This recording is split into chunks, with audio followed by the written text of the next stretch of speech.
Good morning, class. So before we start, make sure that you are seated properly and ready to learn. So let us begin our class with a short prayer.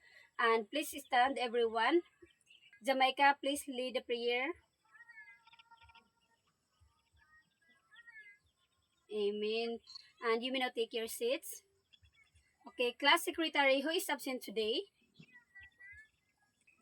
Please continue recording. Okay, class, have you ever written a paragraph or a message and felt that something was missing? What if I tell you that words like teacher, school, friends, book help us clearly express our ideas?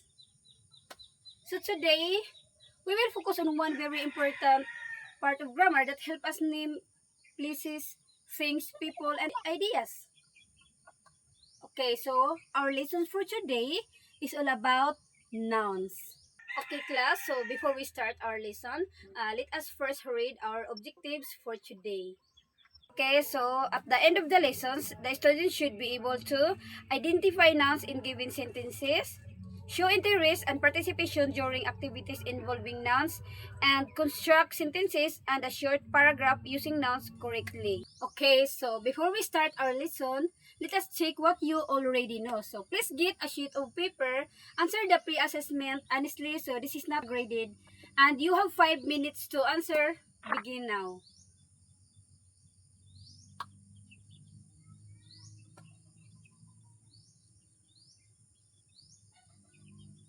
Okay, so alright, pins down. So here are the answers.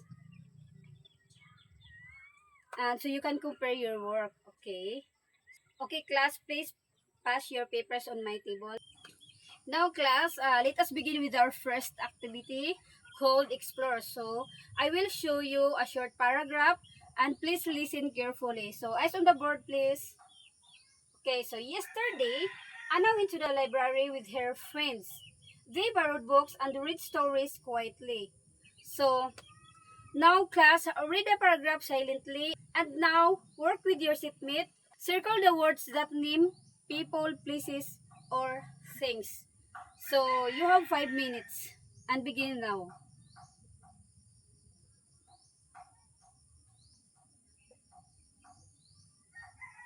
Okay, so, are you done? And I have here four questions. And just raise your hand if you have an answer. And I will call on you, okay? So, first question. Which nouns name people? Okay, Jasper. So very good. So the nouns name people are Anna and friends. So second question, which nouns name places or things? Okay, Jamaica. Okay, very good. Okay, nouns that name places or things are library, book, and stories. The third question is, what do these words have in common? Yes, Maika. Okay, very good. So, they are all common because nouns name places, things, and ideas. Okay, last but not the least, why are these words important in the paragraph? Anyone? Yes, Michaela. Oh, yes, very good. So, they are important because they tell where, who, and what the story is about and making the paragraph clear and understand. Okay, so thank you for participating, everyone. So the words you identified help us understand who and what the paragraph is about. Now, class, let us move to our next activity called firm up. So the words you identified earlier are called nouns. Okay, so nouns name places, things, animals, or ideas. Okay, so let us check if you can already identify nouns correctly. So, read each sentence carefully and identify the incorrect word and replace it with the correct noun. Okay. So, eyes on the board, please. First sentence is, the happy went to school early. Second, she placed the book on the run. And the third is, my teacher teaches English.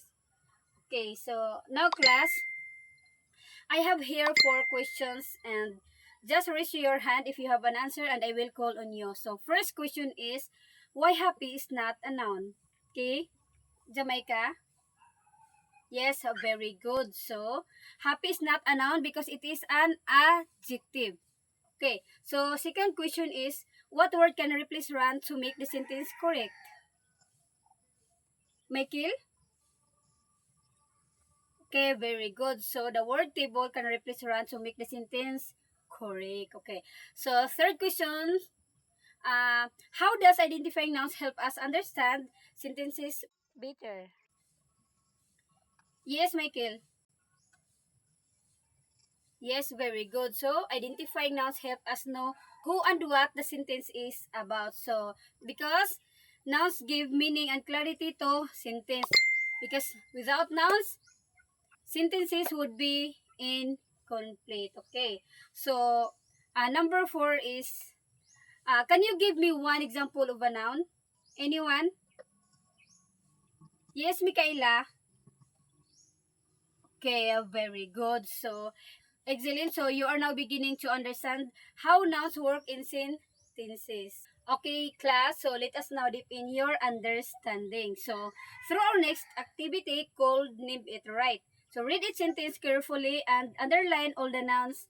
Then classify each noun as person, place, things, or ideas. Okay, so eyes on the board, please. So first sentence is, the students cleaned the room after the class. Second, Maria showed kindness to her friends. And the third is, the school celebrated Independence Day. And last, my mother prepared dinner at home. So, okay, I have 4 questions again. Same as earlier, just raise your hand. If you have an answer, then I will call on you, okay? So, first question is, which words name a person? Yes, Marlon? Yes, very good. So, the nouns named person are students, Maria, friends, and mother. Okay. So, second question is, which words name places or things?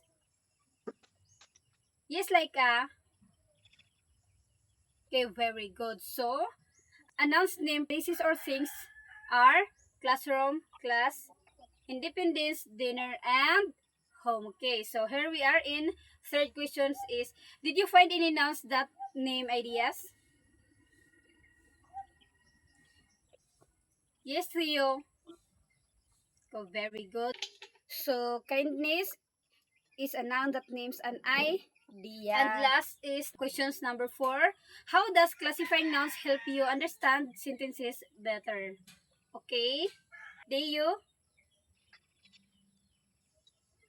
Okay, very good. So, classifying nouns help us understand the sentence better because it helps us who is involved, where the actions happens, and what are the things are being talked about. Okay, so you are now ready to apply what you have learned. Okay, and now class, we are moving to our transfer activity and where you will apply your learning in a real life situation. So please listen carefully to the directions. Eyes on the board and listen carefully, everyone. So, your paragraph will be displayed on the classroom bulletin board to describe a favorite place or a school activity.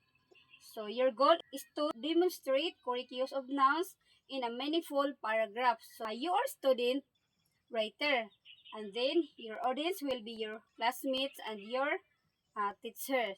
So your work will be graded using analytic rubric based on a correct use of nouns, clarity of content, organization, and grammar. Okay, everyone. So write a 5 sentence paragraph and describe your favorite place or school activity and use at least 6 nouns.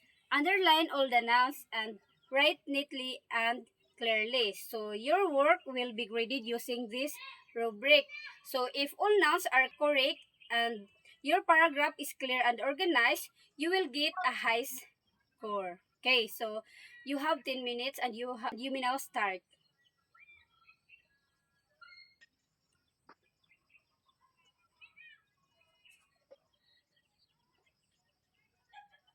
Okay, everyone, are you done? So pass your papers now.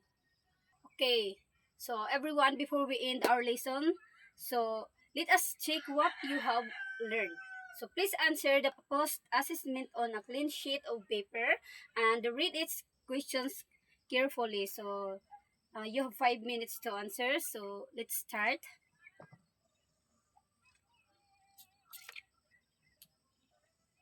Okay, so pins down. So please exchange your papers with your seatmates. And here are the answers. So take your partner's work carefully. Okay? Okay, class, please pass your papers on my table. Okay, class, thank you for answering. And now, class, what is noun? Okay, very good. So, nouns help us name people, places, things, and ideas. So, without nouns, our sentences would not make sense. Okay, so for your assignment, write 5 sentences and underline all the nouns. So, that will be all for today. Thank you very much, everyone, and God bless us all. Goodbye, class. Okay, bye, everyone.